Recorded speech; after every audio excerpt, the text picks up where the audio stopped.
Va a ser un poquito más largo de lo normal, pero... Gracias, hermanos. Va a ser un poquito más largo de lo normal, pero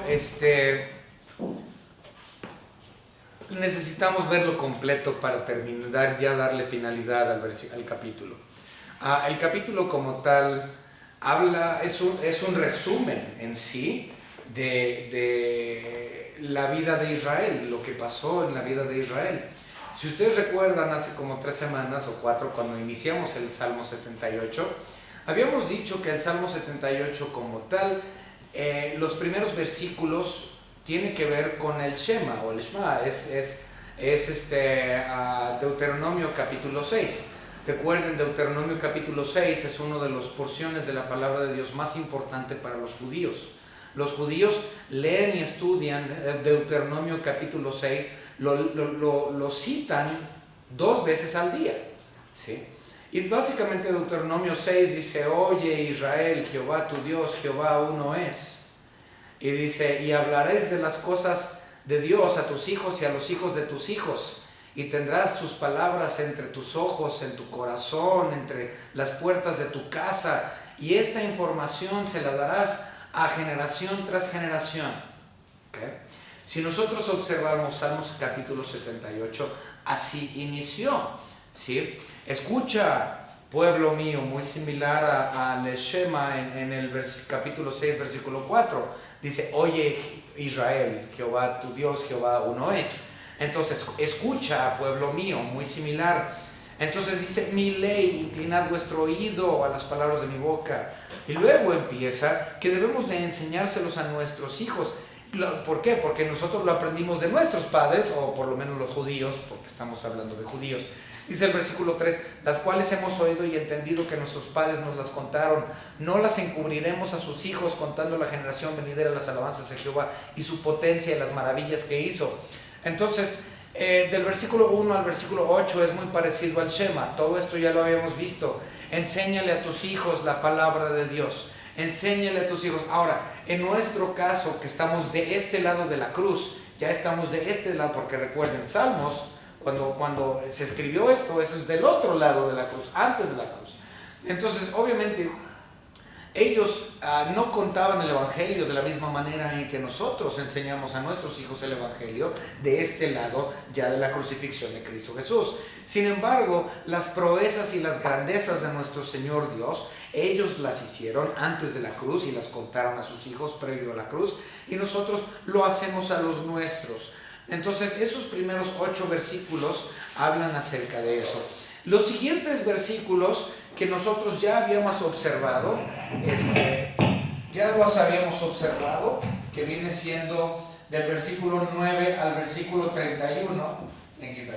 Del 9 al 31, estos versículos que ya habíamos estudiado, como tal, están hablando de un tema muy interesante. Están hablando del tiempo durante los 40 años durante los 40 años en el desierto. 40 años. Ok. Entonces, estos versículos son cómo inicia. Y básicamente, si ustedes recuerdan, la semana pasada vimos todo esto. Ellos no estaban satisfechos cuando salieron de Egipto, fueron llevados por Moisés al desierto, no tenían que comer, Dios los mantuvo con maná y se quejaron del maná y dijeron: es insuficiente, queremos carne. Y luego Dios los llenó de carne, y luego tanto así que hasta se empezaron a morir por la gula y un montón de cosas, enfermedad. Dios los mató. Dios les dio agua cuando ellos estaban en el desierto. Bueno, todos esos versículos del 9 al 31 que estudiamos hace 3 semanas tienen que ver con esos 40 años que Israel estuvo ya en la península del Sinaí. Cuando ellos estaban en la península del Sinaí por 40 años, bueno, técnicamente decimos que son 40, pero técnicamente eran 38. Entonces 38 años estuvieron ahí en la península del Sinaí dando vueltas.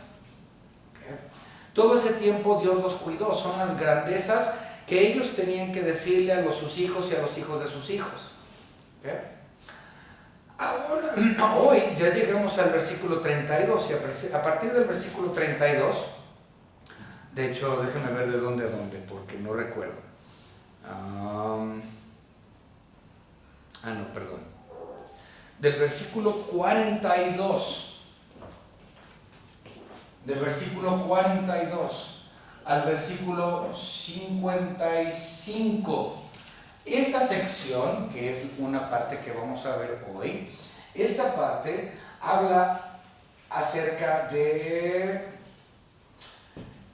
el tiempo de Egipto, ¿sí? Entonces habla del final, el periodo del éxodo de Egipto, ¿okay? Entonces habla del tiempo en que ellos salieron de Egipto.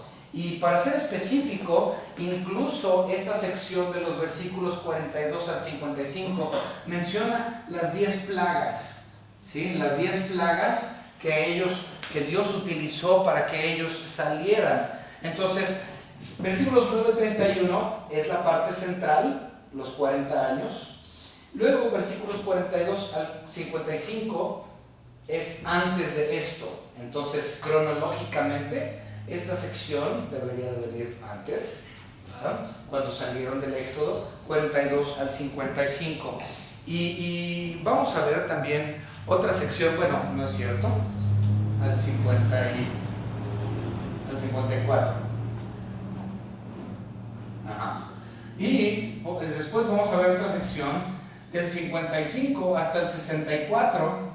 Esta sección es muy interesante, espero poder alcanzar a verlo hoy. Esta sección es la conquista, ¿okay? Habla de la conquista, cuando Dios les permite entrar finalmente a tierras de Canaán. Entonces tenemos la conquista, el periodo de los jueces, que sabemos que el periodo de los jueces dura 400, son como 300 años, pero como 300 años más o menos es lo que dura el periodo de los jueces. Y la última sección es del 65 hasta el final, que no lo voy a anotar ahorita, pero eso ya es la sección del linaje davídico. Entonces esperemos ver todo esto hoy.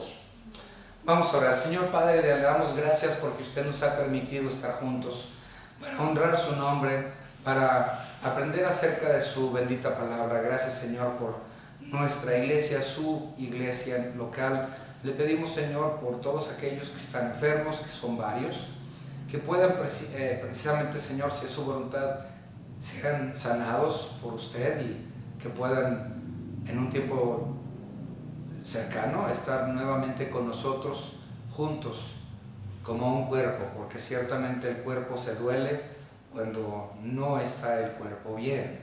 Entonces le pedimos, Señor, por todos los miembros de este cuerpo local. En el nombre de nuestro Señor y Salvador Jesucristo, nuestro Señor y Dios, le agradecemos por todo.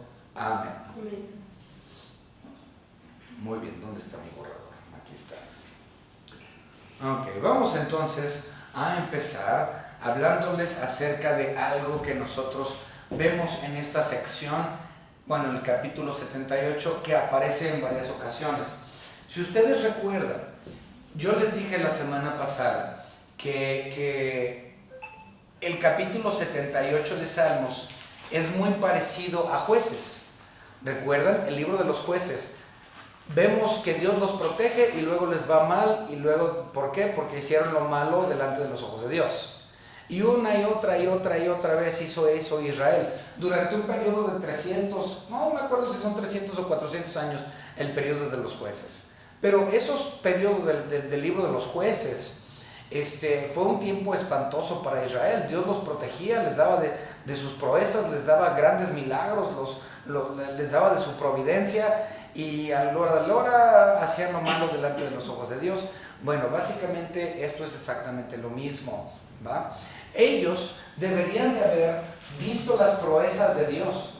Ellos deberían de haber visto lo que Dios hizo por ellos durante 40 años.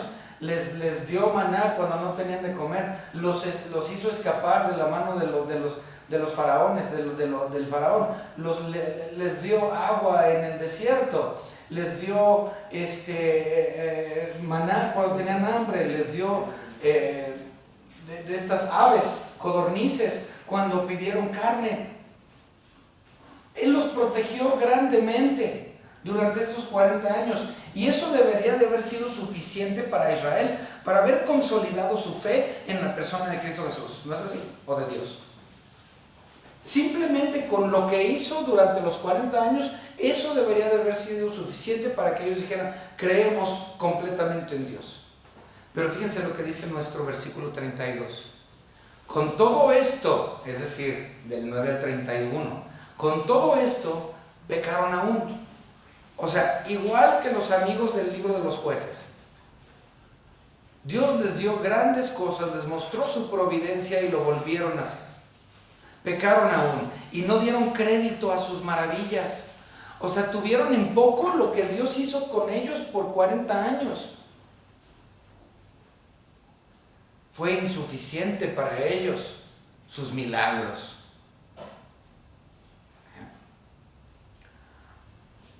Ahora, si nosotros observamos esta sección, hay un par de palabras que aparecen en múltiples ocasiones.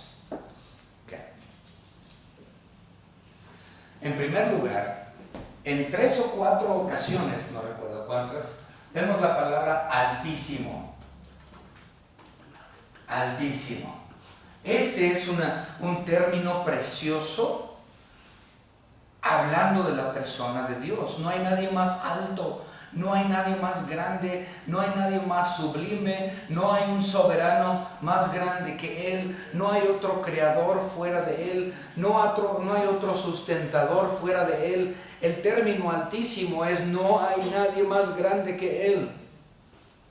Versículo 17. Fíjense, lo podemos ver en el versículo 17, lo podemos ver también en el versículo 35, lo podemos ver también en el versículo, creo que es el 55, 56. Aunque en el 56 también lo podemos volver a ver. Dios el Altísimo. Entonces en el 17, en el 35, en el 56 vemos que habla de este Dios grande. Pero quiero que observen también, hay una rebelión en contra de Él. Imagínense una rebelión en contra del Altísimo. Y lo podemos ver claramente, fíjense, versículo 17. Entonces vamos a ver la palabra revelar o algún derivado, tentar a Dios. ¿Okay? Observen, esto lo vemos igual, versículo 17. Pero aún volvieron a pecar, pecaron contra Él, rebelándose contra el más grande de los grandes, el Altísimo. Y luego lo vemos en el 35 igual. Y se acordaban de que Dios era superior y Dios Altísimo su Redentor. Luego en el 40, ¿cuántas veces? Fíjense el versículo 40. ¿Cuántas veces se rebelaron contra Él en el desierto? Lo enojaron en el yermo. ¿Okay? Si no saben qué es yermo, yo tampoco sabía, pero ya sé. Yermo es lugar desolado, es decir, desierto. ¿Okay? Entonces, para que no se escuchara redundante 2 veces desierto, entonces le pusieron desierto la primera vez, yermo la segunda vez. En otros idiomas viene desierto doble. ¿Okay? Entonces, versículo 40 y luego versículo 55, 56 otra vez. Lo tentaron en el versículo 56. Entonces tenemos Dios, el más grande, el Altísimo, se rebelan contra Él, versículo 37, versículo 37, versículo 40. Están tentando a Dios, rebelándose en contra de Dios, una y otra vez, de la misma manera en que fue durante el tiempo de los jueces. Fue exactamente lo mismo.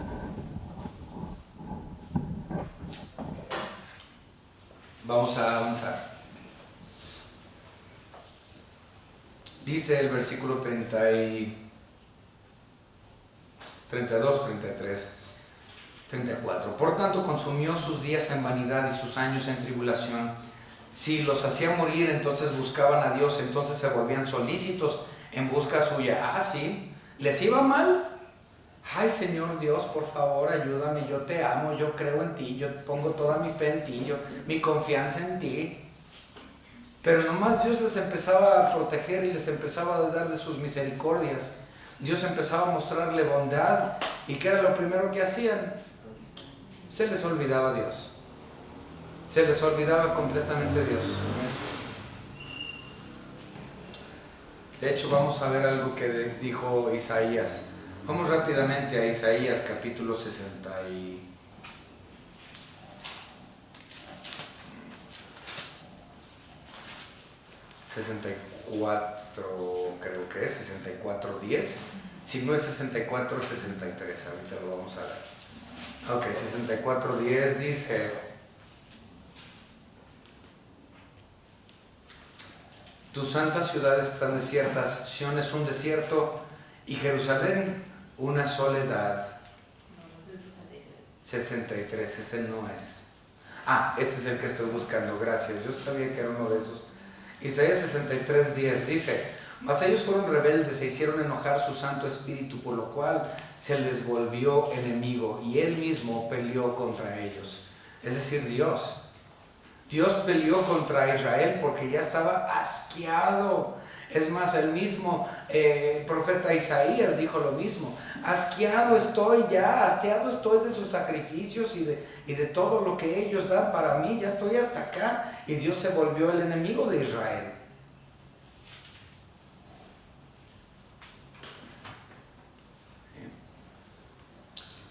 Muy bien, continuamos. Él ya estaba cansado.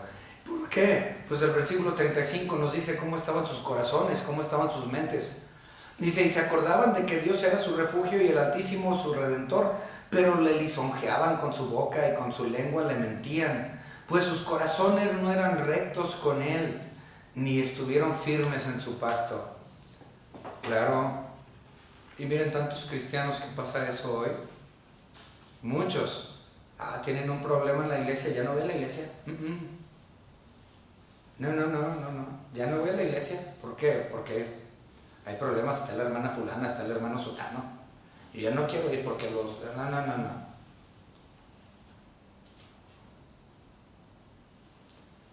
Ponen cualquier excusa para tener un problema, para no venir a la iglesia. Hablan muy bonito de que, ay sí, Dios y todo Dios en la boca, pero lo abandonan con cualquier problema que ven. Cualquier cosa, cualquier situación para justificar su salida de la iglesia. Se alejan de Dios totalmente, y nomás cuando les empieza a ir mal y cuando se empiezan a sentir mal y cuando empiezan a tener depresión o etcétera, o no les salen las cosas como quieren, es cuando empiezan a venir a la iglesia nuevamente. Ay sí, Dios, ahora sí. Pero nunca hay perdón, nunca hay cambio, nunca hay un cambio en su vida. Dios está ya tarde, ya castigado de todo eso.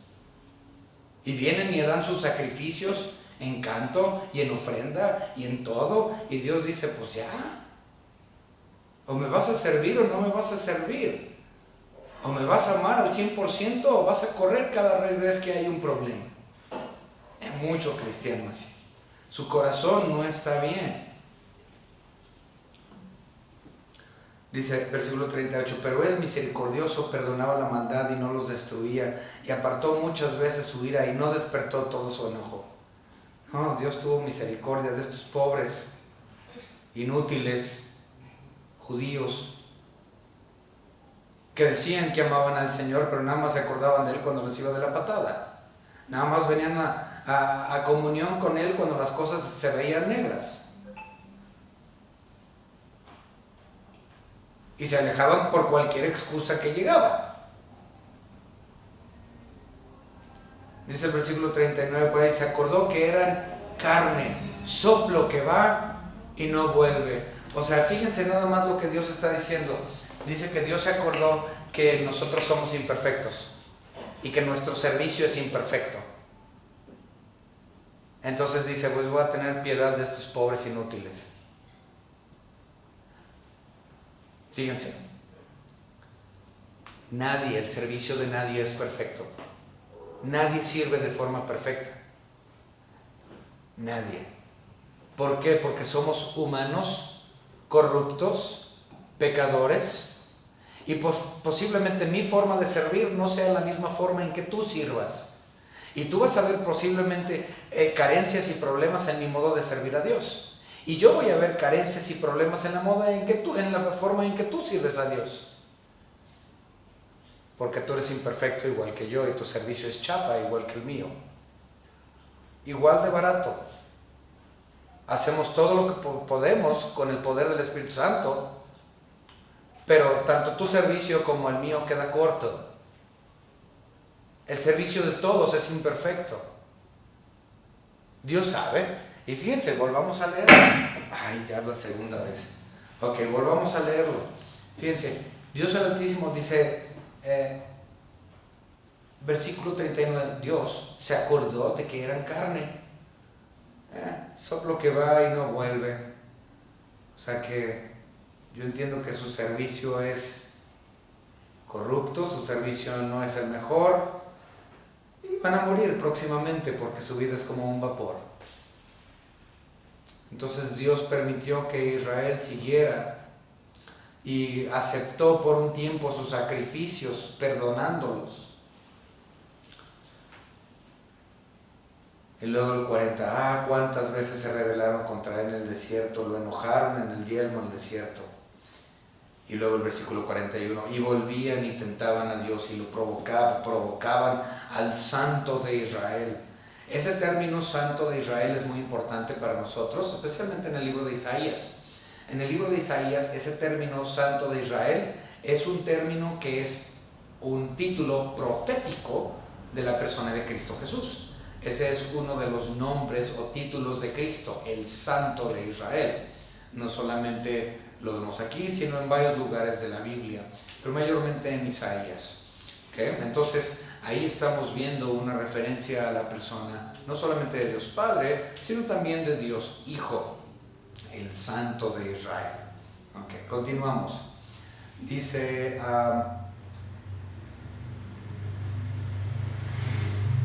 y volvían y tentaban a Dios, provocaban al Santo de Israel. Versículo 42, no se acordaron de su mano del día que los redimió de las angustias. Y ahí va la segunda parte, del versículo 42 al 54, el éxodo de Egipto. Y si ustedes saben, pues el éxodo de Egipto lo pueden ver en Éxodo capítulo 12, del capítulo 12 de Éxodo hasta el capítulo 17.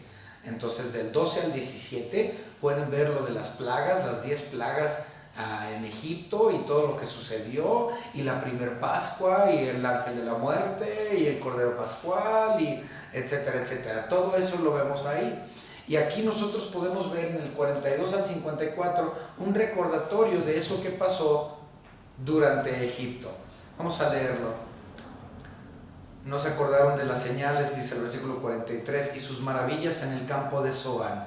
Entonces no se acordaron de lo que pasó durante el tiempo que estuvieron en el desierto, y ciertamente no se acordaron de cuándo y cómo Dios los libró del faraón. Dice, y sus maravillas en el campo de Zoán. Si ustedes recuerdan, esto ya hemos hablado acerca del campo de Zoán, lo vimos hace 3 semanas, pero si ustedes no recuerdan, ahí les va. Se los voy a poner en un super dibujo. Super dibujo. Ok, ahí les va.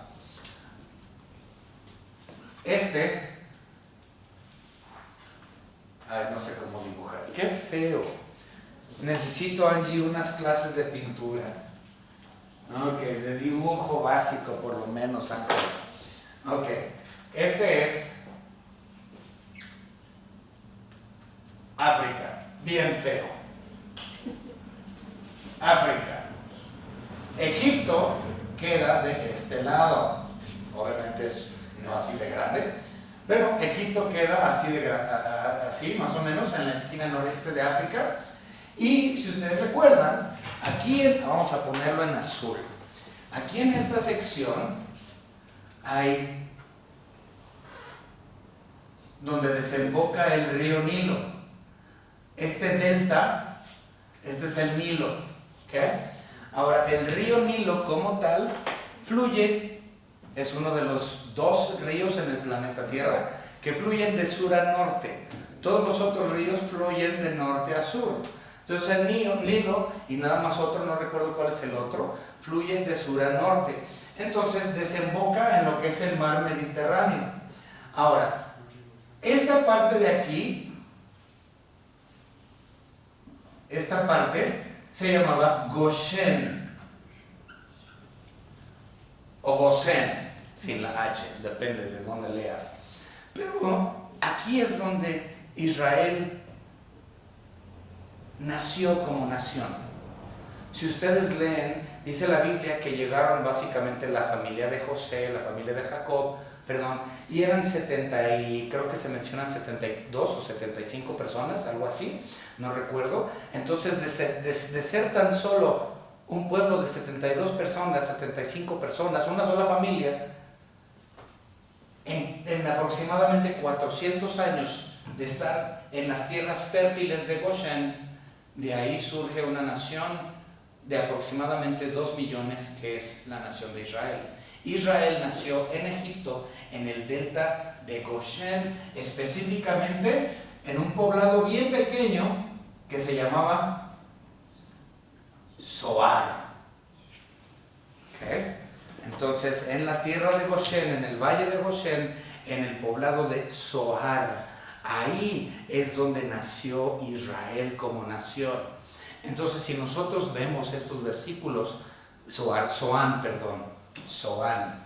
Entonces, si vemos estos versículos, dice, versículo 43, cuando puso en Egipto sus señales y sus maravillas en el campo de Zoán. Ese es el lugar específico donde Israel nació. ¿Okay?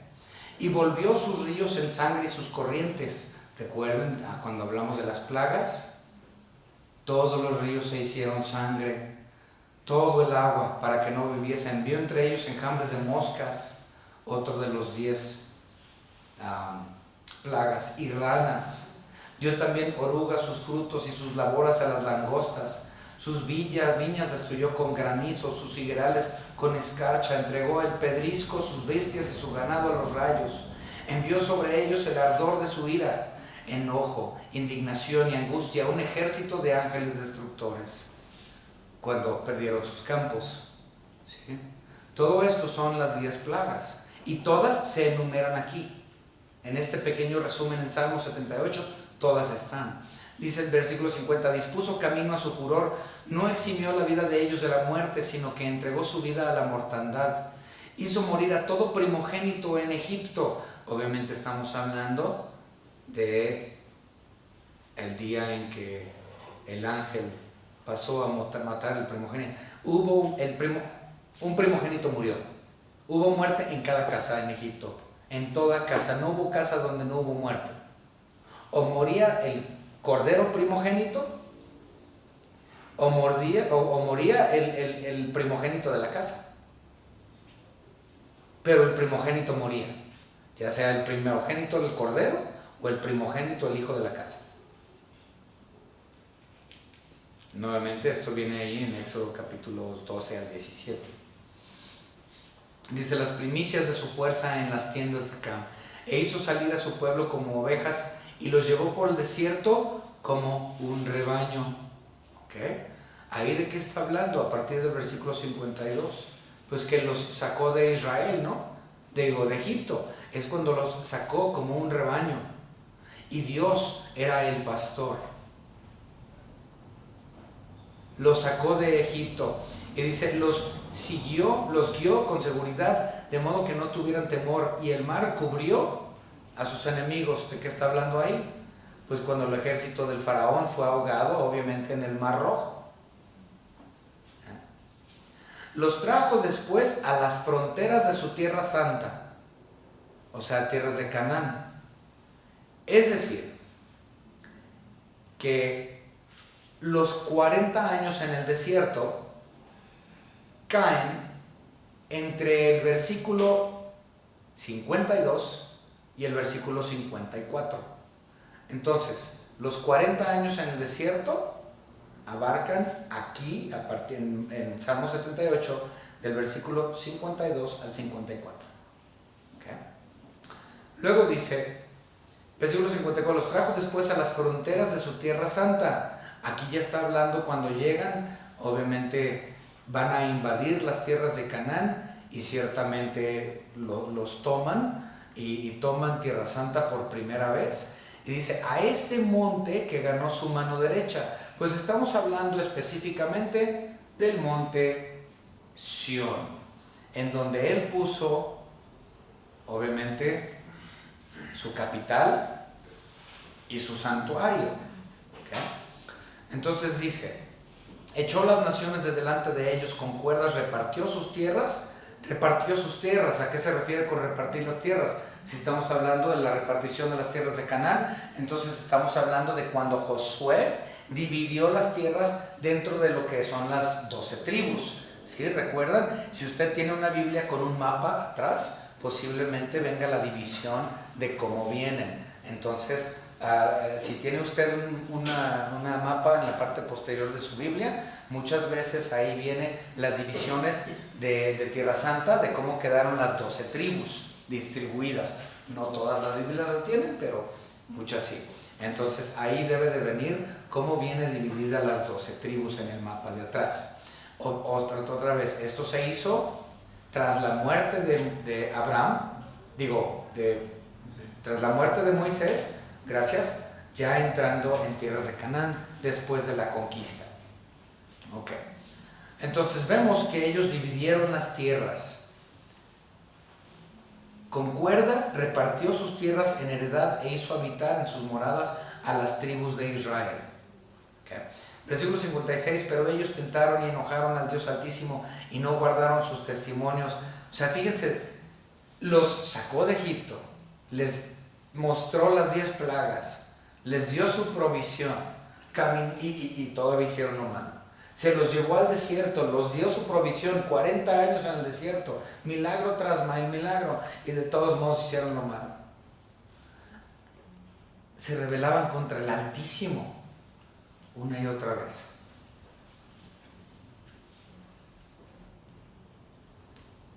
Dice el versículo 57, y fíjate, ese es el punto. Le contamos la historia a los hijos y a nuestros hijos y a los hijos de nuestros hijos para que no sean como nuestros antepasados, ¿no? Para que aprendan quién es Cristo y aprendemos de la historia. Se ha dicho, quien no conoce historia la va a volver a repetir porque no conoce su historia y lo va a volver a hacer. Y dices, entonces si lo cuento, todo va a estar bien, ¿no? Porque van a aprender de la historia y de los errores.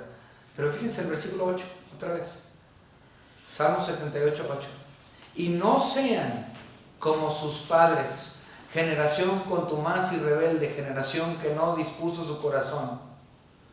Más de 400 años después de esto, más de 500 años después de esto, versículo 41, y volvían y tentaban a Dios. Y luego el versículo 56, tentaron y enojaron al Dios. Y el versículo 57, volvieron y se rebelaron contra sus padres. Se volvieron como arco engañoso, le enojaron con sus lugares altos. O sea, no hubo cambio. Aunque supieron su historia y aunque se le contó a los hijos y a los hijos de los hijos, eso no importó, su corazón no estaba bien.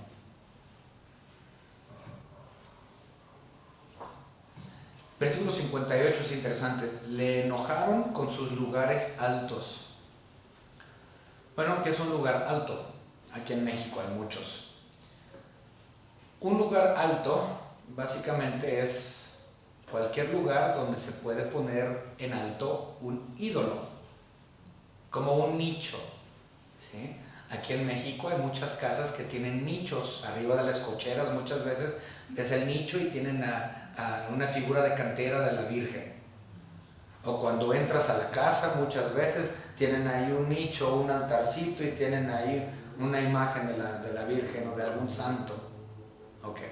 Eso es un lugar alto, a eso se refiere. Pero si nosotros hablamos en términos, culturales de ellos, no tenía que ser necesariamente un lugar alto. Podía ser un montículo de tierra a ras de piso. ¿Sí?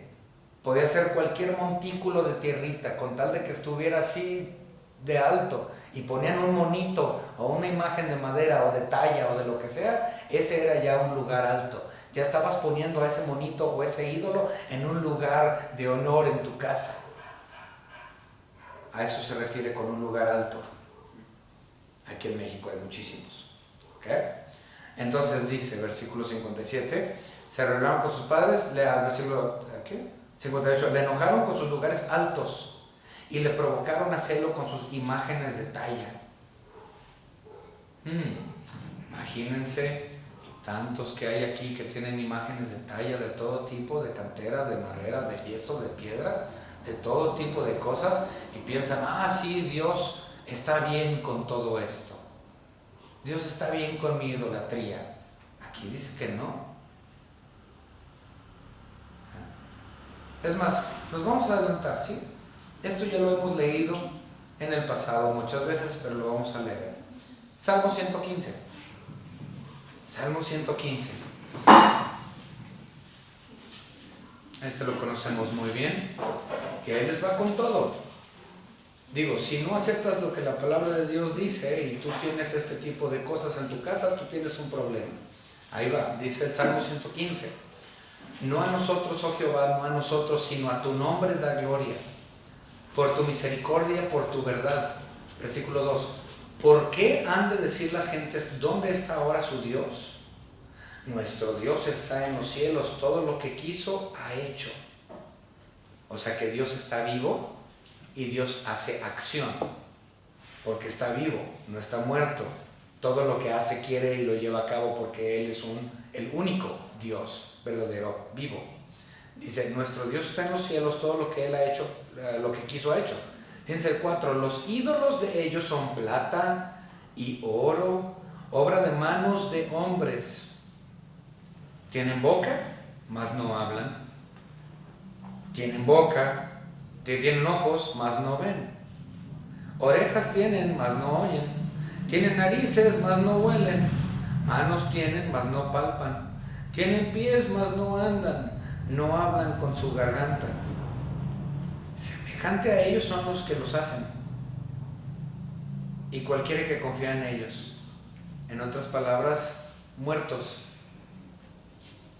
Esos obras de talla son muertos. No oyen, no tienen sangre, no palpita su corazón, tienen pies, no ven, tienen cabeza, no nada, huecos, muertos totalmente. Y muertos y huecos todos los que adoran también a ese tipo de cosas. Si tú tienes entonces idolatría en tu casa y la adoras y piensas que porque le prendes una velita todo va a estar bien, dice aquí la Biblia que tú estás muerto, al igual que esa imagen que tanto adoras. Le prendes la velita, Él no te escucha, esa cosa de talla, de madera, de yeso, de cantera, de piedra, de lo que tú quieras, no te escucha, no te ve, no te oye, no te toca, no te palpa, no te nada, no te nutre, no te da absolutamente nada. Y tú si lo adoras estás igual de muerto. Vi una foto hace tiempo, una imagen en TikTok de un pueblo inundado por agua, totalmente inundado. Y había un señor que andaba con su imagen grandísima de la Virgen de Guadalupe cargándola para que no se ahogara. Y dices, a ver, si ese es tu Dios, que se salve sola, ¿no? Tiene pies, ¿no? Tu Dios ese, que camine, que nade. A ver, déjame verlo nadar. Es un mueble. No vale ni como mueble. No es nada. Vamos a continuar. Entonces ese tipo de imágenes, estatuas, Dios aborrece todo eso, ¿sí? Y aquí lo vemos en el Salmo 78 precisamente, que Él dice que estas imágenes de talla lo provocan a ira, lo provocan a celo. Dice, lo oyó Dios y se enojó y en gran manera aborrecí a Israel. Dejo Dejó, por tanto, el tabernáculo de Silo. Eso es interesante. Dejó, por tanto, el tabernáculo en Silo. Esto nos indica que es cuando el tabernáculo, ¿cómo lo explico? Ya murió. Ahí va. Ahí está. Okay. Muy bien.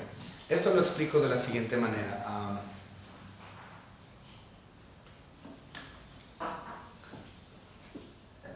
¿Recuerdan ustedes que el tabernáculo primero estaba en Silo y de Silo lo movieron a Jerusalén tiempo después cuando David conquistó?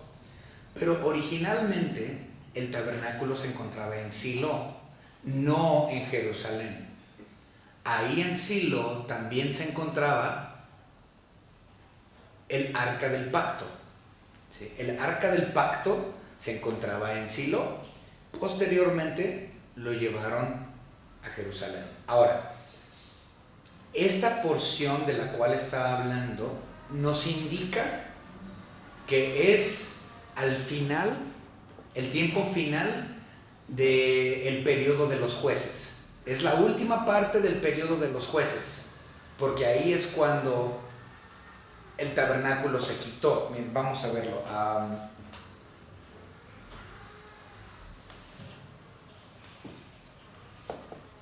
A ver, vamos a 1 de Samuel. De todos modos tenemos que ir a 1 de Samuel. Entonces vayan a 1 de Samuel.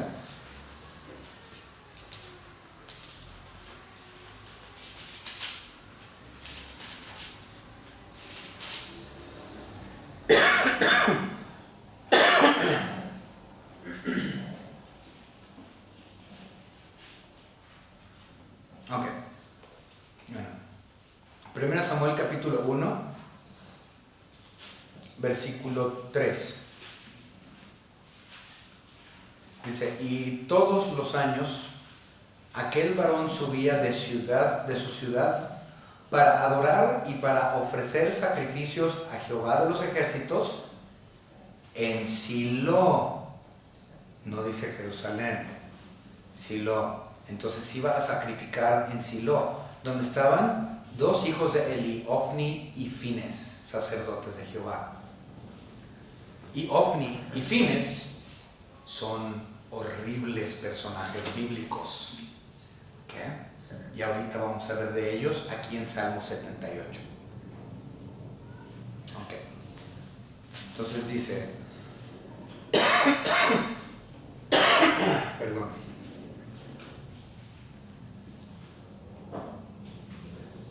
¿Dónde nos quedamos? 60. Dejó por tanto el tabernáculo de Silo, la tienda en que habitó entre los hombres. O sea que la gloria Shekinah abandonó en ese momento a Israel. La gloria de Dios que estaba sentado en el propiciatorio, que es la tapadera del arca del convenio, Dios se fue de Silo. Él retiró su gloria Shekinah porque ellos eran idólatras, porque odiaba tanto a sus imágenes de talla y de sus estatuas que Él retiró su presencia de ahí de con ellos. O sea que si tú tienes ídolos en tu casa y te dices ser cristiano, muy posiblemente Dios no está en tu hogar ni en ti. Ok. Muy bien, entonces Dios se enojó tanto que los abandona en Silo. Y luego dice el versículo 61, y entregó a cautiverio su poderío, eso es bien interesante, y su gloria en mano del enemigo. Muy interesante. Esto es una batalla muy en particular que sucedió en 1 de Samuel capítulo 4. ¿Ok? Y básicamente los hijos de Elí, el sumo sacerdote, que eran Ofni y Fines, que les dije que esos dos amigos, ellos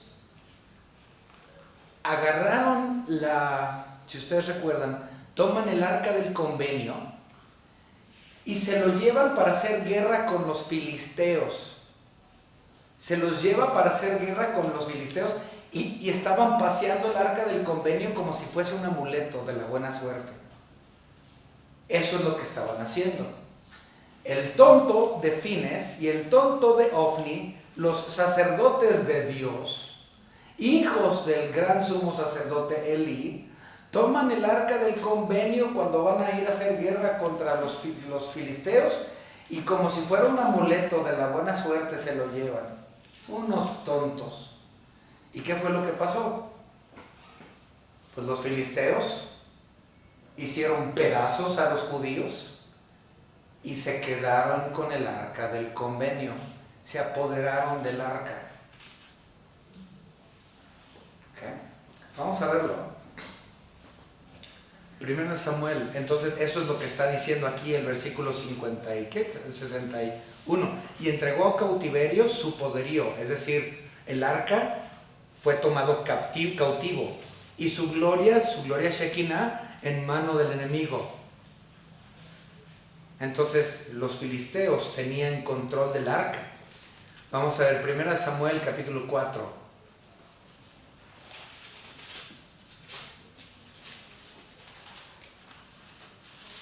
Del versículo 1 al 11. Y Samuel habló a todo Israel. Por aquel tiempo salió Israel a encontrar una batalla a los filisteos y acampó junto a Ebenezer. Y los filisteos acamparon en Afec. Y los filisteos presentaron la batalla a Israel y trabajándose el combate, Israel fue vencido delante de los filisteos, los cuales hirieron en la batalla en el campo como a 4,000 hombres. Cuando volvió el pueblo del campamento, los ancianos de Israel dijeron: ¿por qué no nos ha herido hoy Jehová delante de los filisteos? Pues Dios los hirió porque ellos estaban practicando idolatría y tenían sus estatuas. Traigamos a nosotros de Silo, fíjense, traigamos a nosotros de Silo el arca del pacto de Jehová, para que viniendo entre nosotros nos salve de la mano de nuestros enemigos. Otra vez pensaban que el arca del convenio iba a ser como un amuleto de la buena suerte. Saquen entonces del tabernáculo el arca del convenio para que lo paseemos. Versículo 4: y envió al pueblo a Silo y trajeron de allá el arca del pacto de Jehová de los ejércitos, que moraba entre los querubines, y los hijos de Elí, Ofni y Fines estaban ahí con el arca del pacto de Dios. Bueno, si lo siguen leyendo hasta el 11, 12 más, los filisteos se quedaron con esa arca del convenio, porque los inútiles de Ofni y Fines no entendían su significado y para qué funcionaba. Y ellos estaban tan indoctrinados por la doctrina falsa que ya tenían de sus dioses falsos y de sus ídolos y de sus lugares altos, que ya su conciencia y su corazón estaba podrida. No podían ellos entender para qué funcionaba y cuál era la grandeza del arca del pacto. No podían entender la presencia de Dios del Altísimo ahí. Le dieron poca importancia.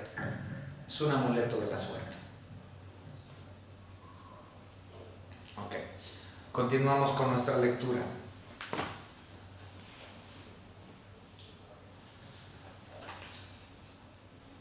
Versículo 63. El fuego devoró a sus jóvenes, sus vírgenes no fueron loadas en cantos nupciales. Sus sacerdotes cayeron a espada y sus viudas no hicieron lamentación.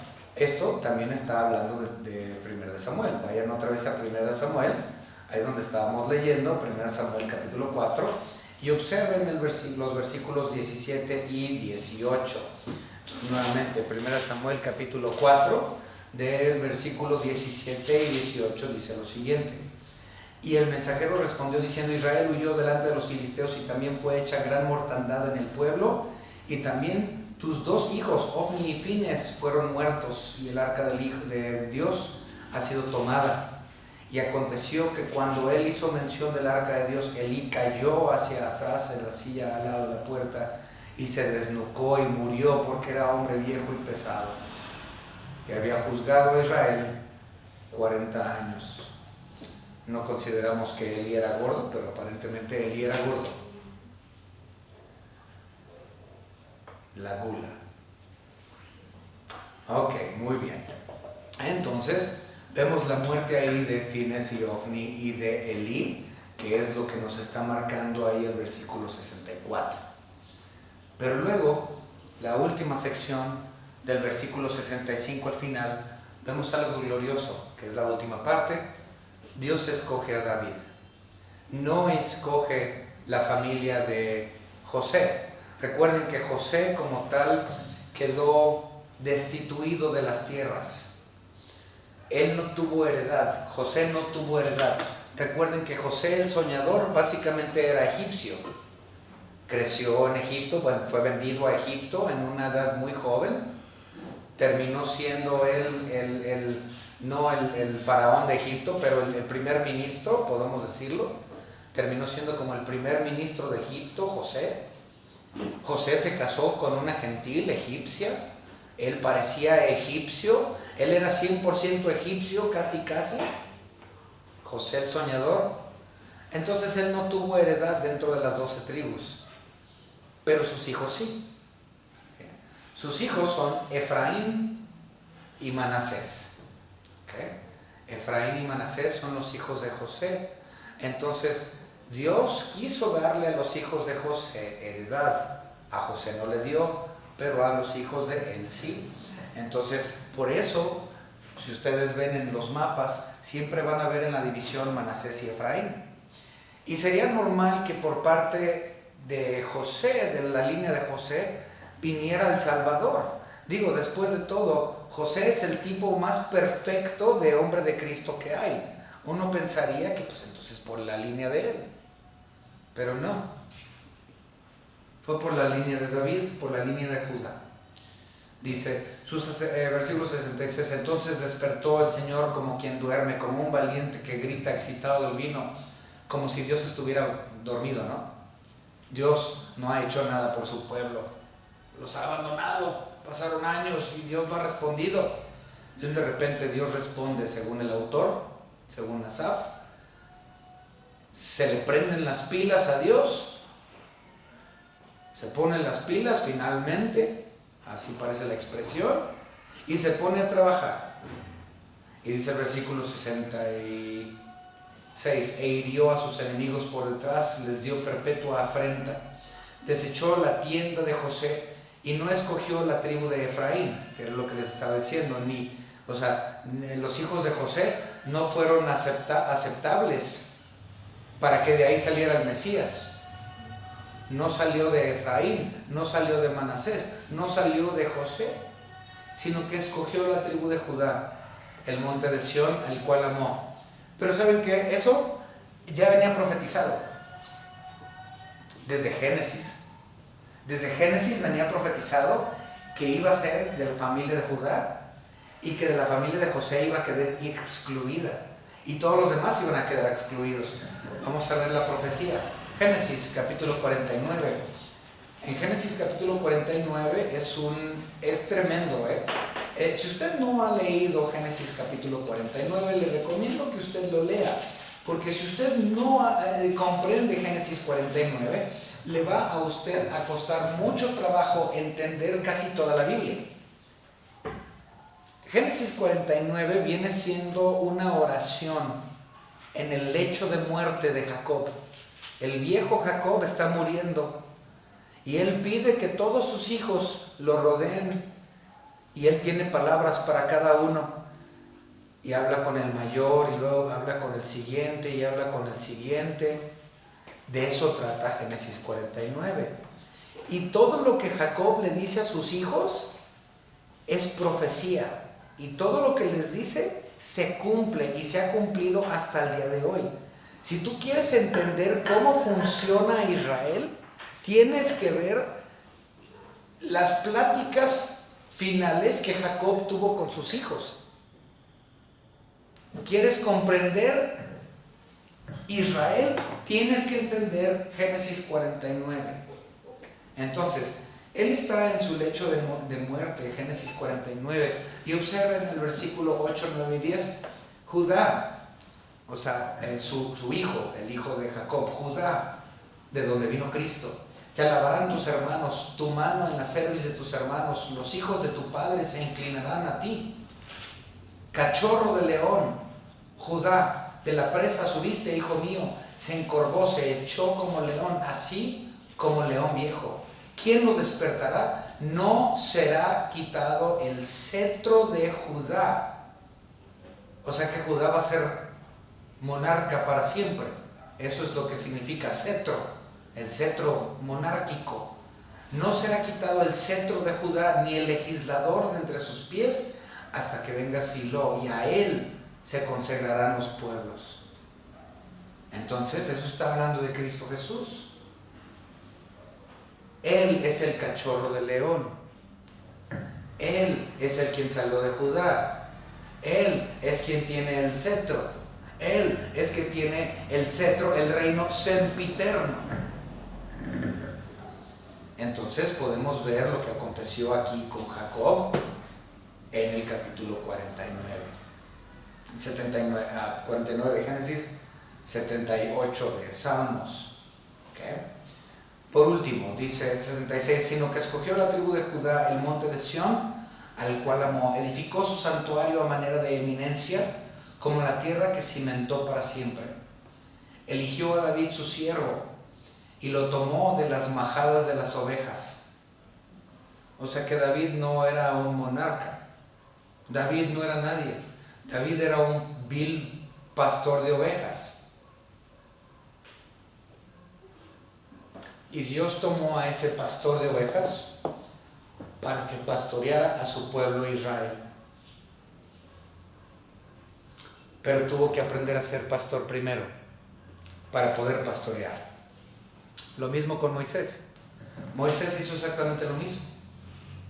Antes de que él